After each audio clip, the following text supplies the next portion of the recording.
I'm very sorry అమ్ము. నేను నిన్ను చాలా బాధ పెట్టాను కదా.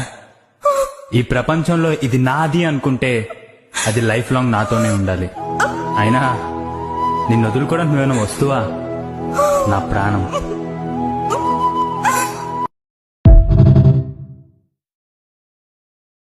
నిన్ను ఎవరైనా ఇగ్నోర్ చేస్తున్నప్పుడు వాడాల్సిన సీక్రెట్ సెడక్షన్ ట్రిక్. జాగ్రత్త, ఇది చాలా పవర్ఫుల్. నువ్వు వాళ్ళ మైండ్ లోకి వెళ్ళిపోతావు. ఇంకా వాళ్ళు నీ గురించి ఆలోచించడం ఆపలేరు. ఈ వీడియో సేవ్ చేసుకో, ఫ్యూచర్ లో ఖచ్చితంగా అవసరం పడుతుంది. వాళ్ళు సడన్ గా సైలెంట్ అయిపోయినప్పుడు వాళ్ళకి ఈ చిన్న టెక్స్ట్ పంపు. మన గురించి ఇప్పుడే ఒకటి గుర్తొచ్చింది. ఆ తరువాత 5 గంటలు మాయమైపో. No explanation, just silence.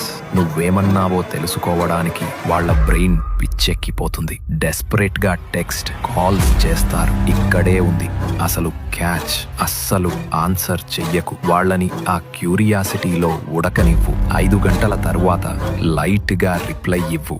Sorry, distract అయ్యాను. ఏం చెప్పాలనుకున్నాను మొత్తం మర్చిపోయా. ఇప్పుడు గేమ్ రివర్స్. ఇంతకు ముందు నిన్ను ఇగ్నోర్ చేసిన వాళ్లే ఇప్పుడు నీ అటెన్షన్ కోసం క్రేవ్ చేస్తారు. ఈ ట్రిక్ నీకు మాత్రమే కాదు, నీ ఫ్రెండ్స్ కి కూడా షేర్ చేయి. ఇలాంటి మైండ్ ట్రిక్స్ కోసం ఇప్పుడే ఫాలో కొట్టు.